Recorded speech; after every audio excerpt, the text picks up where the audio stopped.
Hello BMS second proper student, I hope आप सभी लोग ठीक होंगे और अपनी अच्छे से पढ़ाई कर रहे होंगे। तो आज हम बात करने वाले हैं चैप्टर नंबर 9 ऑफ अगस्त तंत्र, जिसका नाम है स्थावर विष। ठीक है, देखो स्थावर विष कौन से विष होते हैं जो कि प्लांट ओरिजिनेटेड होते हैं। ठीक है, तो उनके बारे में हम बात करने वाले हैं। तो इनकी यहाँ पर 3 कैटेगरी बताई गई है। ठीक, पहली कार्डिक पॉइजनिंग, दूसरी न्यूरोटॉक्सिक पॉइजनिंग, तीसरा होता है इरिटेंट पॉइजनिंग। तो उनमें सबसे पहले हमें देखना है कार्डिक पॉइजनिंग के बारे में। ठीक है, तो कार्डिक पॉइजनिंग के अंदर अभी के सिलेबस के अनुसार हमारे 5 पॉइजन आते हैं: वत्सनाव, करबीर, डिजिटालिस, टबाको और सेरब्रम ओडोलम। ठीक है, तो इस वीडियो के अंदर हम कोशिश करेंगे पांचों पॉइजन के अंदर एक में ही कवर कर दे, ताकि आपको अच्छे से इनको समराइज करके और आप अच्छे एग्जाम में इसको लिख सको। तो सबसे पहले हम स्टार्ट करते हैं वत्सनाव के बारे में। देखो, ये आपके जो पॉइजन कार्डिक 5 टाइप के जो कार्डिक पॉइजन यहाँ पर बताए गए हैं: वत्सनाव, करवीर, डिजिटालिस जिसको हम हरतपत्री बोलते हैं, टबाकू, और जो पांचवा होता है सेरब्रम ओडोलम जिसको हम उथलंगा भी बोलते हैं। ठीक है, तो इन पांचों पॉइंटों को मैंने एक ही पेज पे कवर कर दिया है आपके लिए। ठीक है, ताकि आपको अच्छे से समराइज हो जाए। देखो, अब एक कार्डिक पॉइजन क्या होते हैं? कार्डिक पॉइजन एक ऐसे पॉइजन होते हैं, एक ऐसा सब्सटेंस होता है जो आपके मेनली हार्ट पे इफेक्ट करता है। हार्ट पे भी कौन सा, जो आपकी जो मायोकार्डियम मसल्स होती है उस पे जाके वो कहीं ना कहीं अफेक्ट करता है, जिसकी वजह से जो मसल्स, इस मसल्स के अंदर जो कॉन्ट्रैक्शन वाली पावर होती है वो कहीं ना कहीं उस पर अफेक्ट करता है, जिसकी वजह से आपको हार्ट अटैक वगैरह या हार्ट रिलेटेड कोई भी प्रॉब्लम आ सकती है। तो देखो, ये इसमें सारे पॉइंट कॉमन है सभी के अंदर, जैसे कि टाइप कौन सा है, बॉटनिकल नेम, फैमिली नेम, पर्याय, रस पंचक, toxic principles, sign and symptom, ये जितने भी पॉइंट है और भी काफ़ी पॉइंट है वो सभी के अंदर कॉमन होंगे, चाहे कार्डिक पॉइजन हो, चाहे आपका न्यूरोटॉक्सिक पॉइजन हो, चाहे इरिटेंट पॉइजन हो। सबसे पहले हम बात करते हैं टाइप। ये जो पांचों पॉइजन होते हैं वो पांचों ही कैसे होते हैं? आपके कार्डिक पॉइजन होते हैं। मतलब मेनली इनका जो एक्शन होता है वो हार्ट पे देखने को मिलता है। देखो, अगर मैं क्लिनिकल से रिलेट करने की कोशिश करूँ कि अगर मान लो कि कोई ऐसा पॉइजन लेके आता है कि जिसका जो इफेक्ट है वो आपको हार्ट पे देखने को मिल रहा है, तो आप कह सकते हो वो कार्डिक पॉइजन है, कि हार्ट रेट मंदी हो गई है, तेज हो गई है, हार्ट फेल हो गया है, ब्लड सप्लाई नहीं हुई है, जो भी है अगर हार्ट पे मिल रहा है तो आप डायरेक्टली कह सकते हो वो कार्डिक पॉइजन है। देन उसके बाद हम बॉटनिकल नेम की बात करते हैं वत्सनाव के। तो वत्सनाव का जो बॉटनिकल नेम होता है वो होता है एकोनिटम फॉरेक्स। एकोनिटम फॉरेक्स, ठीक है, बॉटनिकल नेम क्या होता है? एकोनिटम फॉरेक्स होता है। देन फैमिली क्या होती है? रेनुकुलेसी होती है। ठीक है, ट्रिक बनाने की कोशिश मत करना, 5 ही है, आराम से नाम याद कर लेना। ठीक, डीजे में अगर हम कवर कराएंगे तो कभी बहुत सारी ट्रिक वहाँ पर देखेंगे। देन उसके बाद हम बात करते हैं पर्याय की। तो पर्याय क्या होता है? विष, विष को हम बोलते हैं गरल भी होता है। ठीक है, और फिर इसके रसपंचक की बात करते हैं। रस मधुर होता है। देखो, पहला ऐसा ये वत्सनाव होता है, ऐसा पॉइजन होता है जिसका जो रस मधुर होता है, बाकी किसी का भी मधुर नहीं होता। गुण रुक्ष और लघु होते हैं। ठीक है, मोस्टली जो गुण होंगे वो रुक्ष लघु या रुक्ष तीक्ष्ण, लघु तीक्ष्ण, ऐसे ही गुण आपको देखने को मिलेंगे। ठीक, अगर आपको याद नहीं भी आ रहा है तो आप नॉर्मली भी लिख सकते हो कि जो वत्सनाव सॉरी, जो कार्डिक पॉइजन होंगे उनके जो गुण है वो रुक्ष लघु मिलेगा, तीक्ष्ण मिलेगा, या फिर लघु तीक्ष्ण, लघु रुक्ष, ऐसे ही मिलेंगे। और जो वीर्य और विपाक है, वीर्य विपाक तो सभी के अंदर कैसा मिलेगा? वीर्य उष्ण मिलेगा, विपाक कटु मिलेगा। ठीक है, सभी के अंदर भाई, वो क्योंकि वो विष है। फिर उसके बाद आता है टॉक्सिक प्रिंसिपल। टॉक्सिक प्रिंसिपल का मतलब ये है कि जो आपका वत्सनाव है उसके अंदर केमिकल इंग्रेडिएंट क्या होते हैं। देखो, एक बात मैं बता देता हूँ कि जितने भी हमारे आयुर्वेद में फॉर्मुलेशंस होती है या जितने भी द्रव्यज होते हैं उन पे इतनी ज़्यादा स्टडी नहीं की गई है। अब जैसे जैसे स्टडी की जाती है तब पता लगता है कि इनके अंदर एकोनेटिन था, हाइपो एकोनेटिन था, मीजो एकोनेटिन था, सीडो एक्निन होता है। ठीक है, तो अभी धीरे धीरे क्या सरकार ने इसकी तरफ थोड़ा सा एक स्टेप लिया है, जिसकी वजह से जितने भी प्लांट होते हैं उन पर स्टडी की जा रही है। तो ये टॉक्सिक प्रिंसिपल्स होते हैं जिनकी वजह से जो वत्सनाव है पॉइजनिंग इफेक्ट दिखा रहा है। ठीक, अब इसके बाद आते हैं साइन एंड सिम्टम। देखो यार, एक मैं कॉमन आपको बताता हूँ साइन एंड सिम्टम्स क्या होता है। देखो, कोई भी आप विष लो या तो आपको वोमिटिंग होगी या आपको डायरिया होगा, नोजिया होगा। ऐसा क्यों होता है? इसके पीछे का रीजन है कि बॉडी बेसिकली अपने आप को कहीं ना कहीं मेंटेन करना चाहती है, जो भी बेकार चीज़ है उसको बॉडी से बाहर निकालना चाहती है। ठीक है, तो ये सब चीज़। और हार्ट का पॉइजन है तो हार्ट रेट को बढ़ा सकता है, घटा सकता है, हार्ट पे इफेक्ट देखने को मिल सकता है। ठीक है, और आंखों पर मूवमेंट देखने को मिल सकती है, और सीजर वगैरह आ सकते हैं, कन्वल्जन वगैरह आ सकते हैं, हेडेक वगैरह हो सकती है। ये सारे कुछ कॉमन लक्षण है जो आप सबके अंदर लिख सकते हो। ठीक है, क्योंकि यार लक्षण और साइन और सिम्टम बहुत सारे होते हैं, जब आप पढ़ोगे तो आप कहोगे सर इतने सारे प्लांट का आप याद कैसे रखें। तो ये वो पॉइंट है जो आप किसी में भी कवर हो सकता है। बेसिकली इस चैप्टर से 5 नंबर में शॉर्ट आंसर क्वेश्चन पूछा जाएगा, चाहे कोई वत्सना पूछ सकता है, कोई करवीर पूछा जा सकता है, किसी के भी एक पॉइजन के बारे में पूछ लिया जाएगा। और आपको जैसे मैंने पॉइंट बताए गए उन पॉइंट की फॉर्म में आपको लिखना है, आपके आसानी से 2 पेज तो भर जाएंगे। ठीक है, ठीक। उसके बाद ये मैंने बताया साइन सिम्टम में हार्ट रेट बढ़ जाता है। देखो हार्ट रेट बढ़ जाता है, ट्रैकीकार्डिया कम हो रहा है तो ब्रेडिकार्डिया, रेस्पिरेटरी रेट डिक्रीज हो जाता है, हेडेक हो जाता है, आई मूवमेंट फास्ट हो जाता है, कार्डिक फेल्यूर होता है और डेथ वगैरह हो जाती है। फिर उसकी बात करते हैं फीटल डोज के बारे में। मतलब फीटल डोज, देखो इसका जो फीटल डोज है उसमें बताया गया कि अगर 1 से 2 ग्राम रूट, अगर जो इसकी जो रूट है उस रूट का पाउडर वगैरह बना लो या फिर डायरेक्टली भी अगर खा लेते हो तो उसमें से 1-2 ग्राम रूट काफ़ी होती है आपको जान लेने के लिए। उसके बाद आता है 2.5 से 5 मिलीग्राम एकोनेटिन। देखो एकोनेटिन क्या है, वो इसका एक्टिव प्रिंसिपल है, ठीक है, जो मैंने आपको यहाँ पर बताया। अगर आप इस एकोनेट को डायरेक्ट एक्सट्रैक्ट करके निकाल के खा जाते हो तो 2 से 5 मिलीग्राम के अंदर ही आपकी मृत्यु हो जाएगी, ठीक है। फिर आता है फीटल पीरियड। फीटल पीरियड का मतलब क्या है कि कितना समय चाहिए उसको अपने एक्शन दिखाने के लिए, तो कम से कम 2 से 6 घंटे तो चाहिए ही चाहिए। देन उसके बाद आता है medico legal importance. Medico legal importance में क्या है, मतलब आप कैसे पता कर सकते हो कि अगर जैसे मान लो क्लिनिकल में कोई ऐसा केस आता है जिसने वत्सनाव लिया है तो आप मोस्टली यही कहोगे वो कैसा आइडल होमिसाइडल है। आइडल होमिसाइडल, देखो ये 3 चीज़ होती है, होमिसाइडल, सुसाइडल और एक्सीडेंटल। होमिसाइडल में क्या होता है, जब किसी दूसरे व्यक्ति को मारने के लिए कोई जहर वगैरह दिया जा रहा है, पॉइजन दिया जा रहा है, तो वो होमिसाइडल है। सुसाइडल, खुद को मारने के लिए हम ले रहे हैं तो सुसाइडल है। एक्सीडेंटल मतलब गलती से ले लिया है तो वो एक्सीडेंटल है, ठीक है। अब ये आइडल होमिसाइडल क्यों है, मतलब अच्छा होमिसाइडल क्यों है, इसके पीछे के कुछ कारण बताए गए हैं कि इसमें कोई स्मेल वगैरह नहीं आती है, और अगर इसको खाने वगैरह में लाते हैं उसको टेस्ट वगैरह में चेंज नहीं आता है, और इसमें कोई केमिकल एनालिसिस भी कोई भी केमिकल एनालिसिस नहीं कर सकते पोस्टमार्टम में, ठीक है। मतलब पोस्टमार्टम में आप पता ही नहीं लगा सकते कि उसको कौन सा पॉइजन दिया गया था, इसलिए यहाँ पर ये जो बेस्ट आइडल होमिसाइडल की कैटेगरी के अंदर रखा गया है।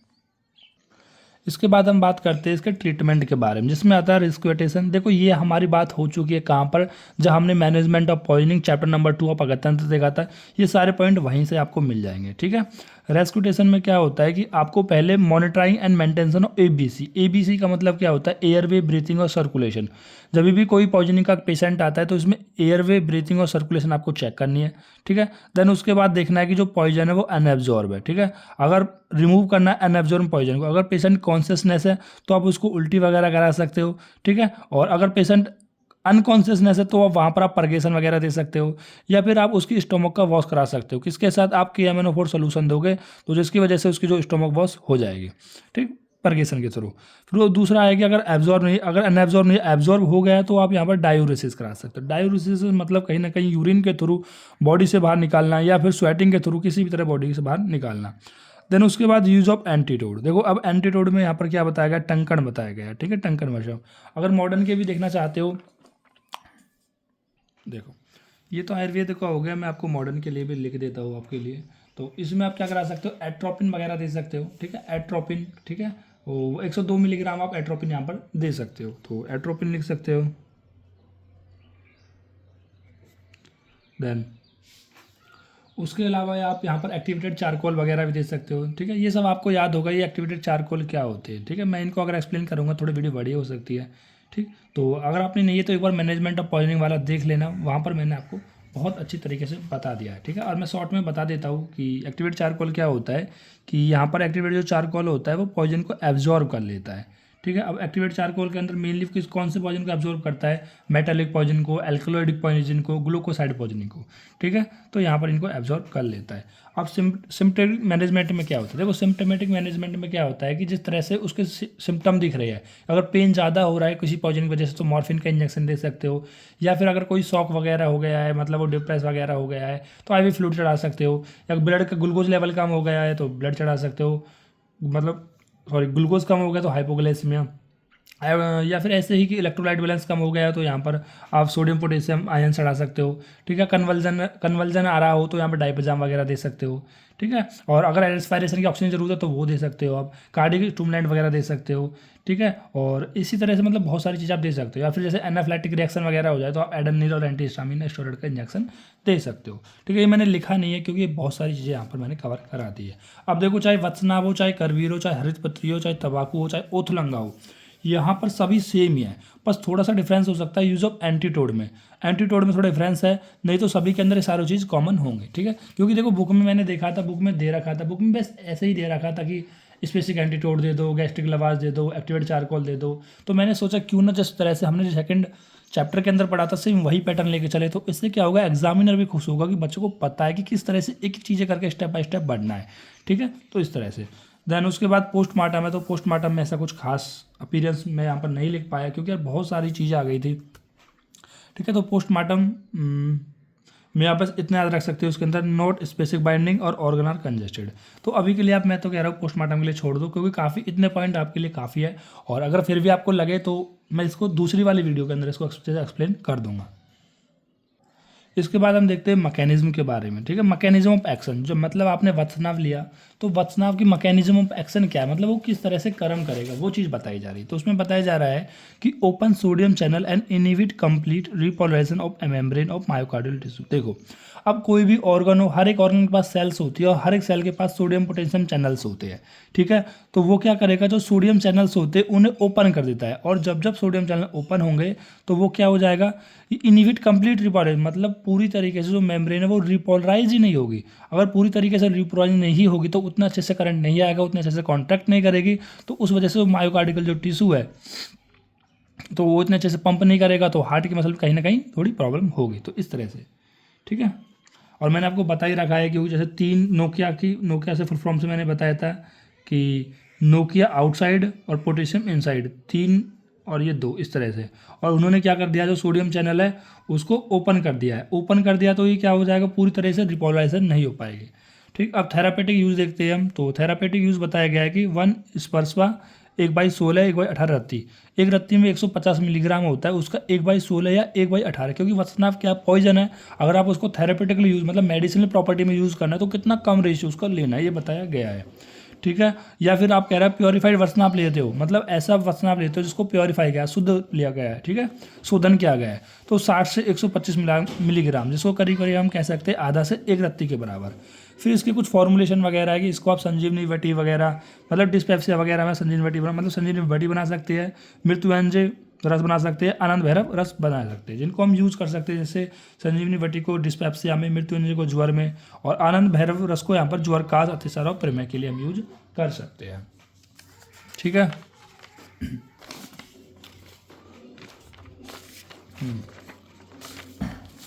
देन ये हो गया हमारा वत्सनाव पॉइजन के बारे में। अब फिर हम बात करते हैं करवीर के बारे में। ठीक है, तो देखो जैसे मैंने पॉइजन लिख रखे हैं ना, आपको भी ऐसे ही लिखने हैं, क्योंकि तभी आपको ये 1 पेज या 1.5 पेज के अंदर आसानी से आ जाएंगे और आप इन्हें कवर कर ले जाओगे। ठीक, तो करवीर में क्या है, इसका जो टाइप कौन सा है, ये भी कार्डिक पॉइजन होता है। इसका बॉटनिकल नेम होता है नेरियम इंडिकम, फैमिली होती है एपोसाइनिस, पर्याय क्या होता है, हैरी, हैमार और असमार। और रसपंचक में क्या होता है, रस इज कटु तिक्त। ठीक है, तो देखो जनरली जो जिसके रस है सभी के कटु तिक्त ही होंगे। ठीक है, और गुण कैसा होता है, लघु रूक्ष, लघु तीक्ष्ण होता है। ठीक है, और वीर या विपाक मैंने बता दिया, वीर या उष्ण विपाक कटु होगा। अब इसके अंदर टॉक्सिक प्रिंसिपल क्या होते हैं, नेरिज्म, नेरियोड्रिन, ओलियंड्रिन और थियावेटिन होते हैं। ठीक है, याद करने का ऐसा। साइन एंड सिम्टम क्या होते हैं, nausea, vomiting, diarrhoea, salivation, blood pressure कम होना और कार्डिक फेलियर होना। ठीक है, फीटल डोज, तो इसमें बताया गया है अगर इसकी 5 से 15 लीफ खाते हो तो कहीं ना कहीं आपको फेटल हो सकता है, जानलेवा हो सकता है, और 15 से 20 ग्राम इसकी फेटल डोज हो सकती है रूट की। फीटल पीरियड क्या हो, इसमें कम से कम 24 घंटे लगते हैं। और मेडिकल लीगल में क्या होता है, सुसाइडल पॉइजनिंग के अंदर होता है। सुसाइड मतलब लोग उसको खुद को मारने के लिए यहाँ पर इसका प्रयोग कर सकते हैं, किसको, करवीर को। तो बात आती है कि अब यहाँ पर ये जो है, ये सुसाइडल पॉइजनिंग बेस्ट क्यों है, क्यों मतलब इसको अच्छा सुसाइडल पॉइजनिंग क्यों कहा गया है, क्योंकि ये इजीली अवेलेबल हो जाता है। ठीक है,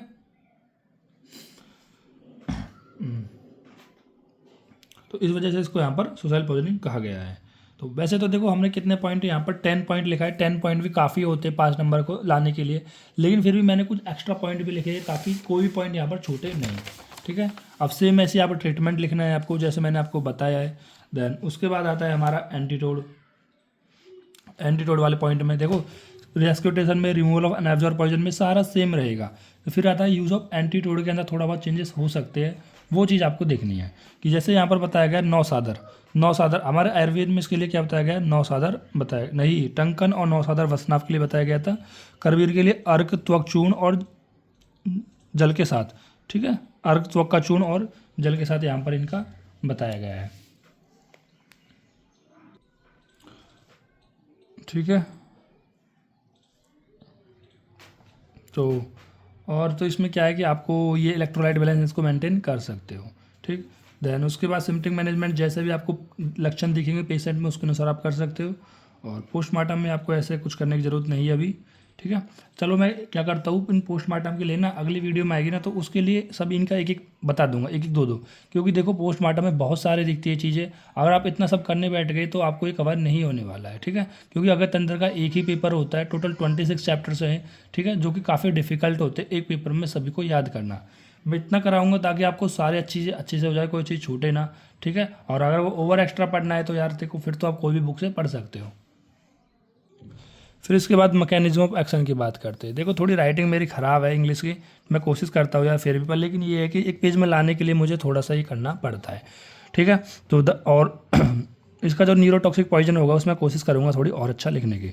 mechanism of action, the cardiac effect of glucoside are due to the direct cardiotoxicity और indirect effect of vasovagal nerve.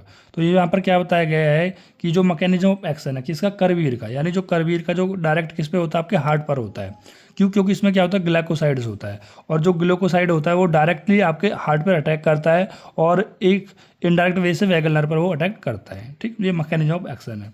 Therapeutic use में बताया गया है, मतलब इसको एक मेडिसिनल की तरह कैसे यूज़ कर सकते हैं करवीर को हम, 30 से 150 मिलीग्राम पर डे। आपके दिमाग में क्वेश्चन नहीं आना चाहिए सर ये तो एक पॉइजनस है, विष है, तो उसको हम कैसे हम कर सकते हैं। देखो जब हम उसको शोधित करेंगे तो शोधित करके हम यहाँ पर इनको यूज़ कर सकते हैं मेडिसिनल के यूज़ के लिए भी, ठीक। देन उसके फॉर्मुलेशन क्या है, मानक क्या रस है, स्किन डिसीज और फीवर में यूज होता है, चित्रकारी तेल है, और ब्राता मरचडी तेला होता है जो कि स्पॉन्डिलाइसिस और सेरेटिका में भी यूज होता है, ठीक है। ये दो हो गए। देन इसके बाद हम बात करते हैं तीसरा, हरित पत्री जिसको हम बोलते हैं डिजिटैलिस। इसका बॉटनिकल नेम होता है, देखो टाइप कौन सा, कार्डिक पॉइजन होता है, ये भी बॉटनिकल नेम भी डिजिटल प्यूरपुरा होता है।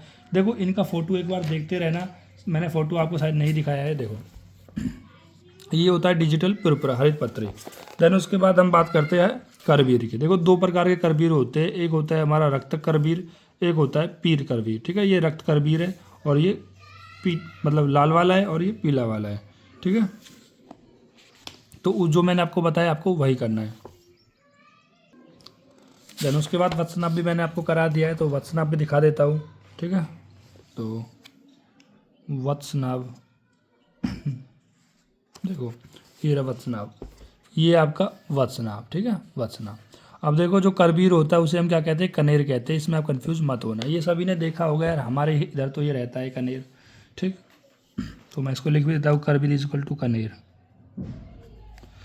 तो इस हरित पत्री का बॉटनिकल नेम क्या होगा, डिजिटलिस पुरपुरा हो गया, और फैमिली इसका फुलेरिसिस हो गया, और पर्याय इसका तिलपुष्पी हो गया, ठीक है। पर्याय क्या होगा, तिलपुष्पी हो गया। वैसे इसको संस्कृत में कहते हैं तिलपुष्पी। देन इसके रसपंचक क्या होते हैं, रस तिक्त होता है, और गुणिज लघु रुक्ष होता है, और वीर्य उष्ण होता है, और विपाक कटु होता है। फिर इसके टॉक्सिक प्रिंसिपल की बात करते हैं, डिजिटॉक्सिन नाम से है, डिजिटैलिस है तो डिजिटॉक्सिन, डिजिटैलिन एंड डिजॉक्सिन, ये काफ़ी इंपॉर्टेंट है, इनको याद रखना। साइन एंड सिम्टम क्या होता है, bradycardia, vomiting, diarrhoea, abdominal pain, dyspepsia, nausea, dysarthria and प्यूपरेटेड, ठीक है। ये सारे आपको यहाँ पर लक्षण देखने को मिलेंगे। देन इसके बाद फीटल डोज की हम बात करते हैं, तो ये बताया गया है यदि आपको डिजिटॉक्सिन दिया जाए तो 4 मिलीग्राम ही काफ़ी होती है फीटल के लिए मारने के लिए, और डिजिटैलिन दिया जाता है तो 15 से 30 मिलीग्राम काफ़ी होती है, और डिजॉक्सिन दिया जाता है तो 5 मिलीग्राम काफ़ी है। फिर हम बात करते हैं फीटल पीरियड की, मतलब इतना समय 1 से 2 घंटे समय लगेंगे उसको अपने सिम्टम दिखाने के लिए। और तो मेडिकल लीगल केस में आप बता सकते हो वो कैसा होता है, एक्सीडेंटल होता है, ठीक है, बाई चांसेस को ले जाता है। देन उसके बाद वही है, ट्रीटमेंट सारा वही है जो मैंने आपको बताया था, ठीक है। तो यहाँ पर इसका कुछ फिर एंटीटोड के अंदर याद रखना है कि इंजेक्शन डीजी बैंड करके इंजेक्शन आता है जो कि 40 मिलीग्राम इंट्रावेनस आप इसको दे सकते हो, 40 ml, और इसमें आप एक्टिवेटेड चारकोल वगैरह भी दे सकते हो, ठीक है। या फिर एक इंजेक्शन होता है लीगोकैनिन करके, लीगोकैन होता है, लीगोकैन, जो कि 100 mg आप इंट्रावेनस इसको दे सकते हो। एट्रोपिन का इंजेक्शन भी आप दे सकते हो, ठीक है। तो ये कुछ एंटीटोड है जिसको आप याद रख सकते हो, ठीक। तो देन इसके बाद हम आता है कि इसके मैकेनिज्म ऑफ एक्शन क्या है, कि जो डिजिटैलिस है वो इनहिबिट करता है सोडियम पोटेशियम एटीपीएस पंप को। देखो सोडियम पोटेशियम पंप को और एटीपीएस पंप को दोनों को क्या करता है, वो इनहिबिट करता है, और इंक्रीज करता है इंट्रासेलुलर कैल्शियम इन हार्ट देखो, और यहाँ पर क्या करता है कि जो से कैल्शियम का जो लेवल है इंट्रा सेलुलर, देखो दो चीज़ होती है, एक इंटर एक होता है इंट्रा। इंटर मतलब सेल के अंदर, इंट्रा मतलब सेल के बाहर। सेल के बाहर कैल्शियम के लेवल को क्या कर देगा, बढ़ा देगा, जिसमें कहीं ना कहीं कॉन्ट्रैक्शन में, रिलैक्शन में प्रॉब्लम आएगी और कहीं ना कहीं कार्डिक इफेक्ट आपको देखने को मिलेगा। मेनली इनमें क्या होता है, वही सोडियम पोटेशियम की सेल्स पे इफेक्ट ही देखने को आपको मिल रहा है। थेरापेटिक यूज़ के अंदर इसके लीफ पाउडर 500 मिलीग्राम और अल्कोहलिक एक्सट्रैक्ट करेंगे तो 5 से 15 मिलीग्राम यूज कर सकते हो। फॉर्मुलेशन में उसके जाति फलादि चूर्ण हो सकता है और मेदोंदिया मोदता हो जाएगा। ठीक है, देन उसके बाद हम चौथा बात करते हैं टबाकू के बारे में। तो टबाकू को क्या बताया गया है कि टाइप कार्डिक पॉइजन होता है, बॉटनिकल नेम निकोटिन टेबेकम होता है, फैमिली नेम सोलेनेसिस होता है, पर्याय ताम्रपर्णी होता है, ये भी संस्कृत इसका नाम दिया गया है। ठीक है, तो इसके भाई रसपंचक, कटु, तिक्त, लघु, रुक्ष, उष्ण और कटु। Toxic principle nicotine, nornicotine and anabasine. Sign symptom tachycardia, bradycardia, salivation, headache, sweating, eye contact and contraction, relaxation, ये सब देखने को मिलेगा। निकोटीन 60 से 100 मिलीग्राम इसकी फिटल डोज बताई गई है। टबाकू की 15 से 30 ग्राम बताई गई है। ठीक है, और अगर हम बात करें इसके फीटल पीरियड के बारे में तो करीब करीब 2 घंटा बताया गया है।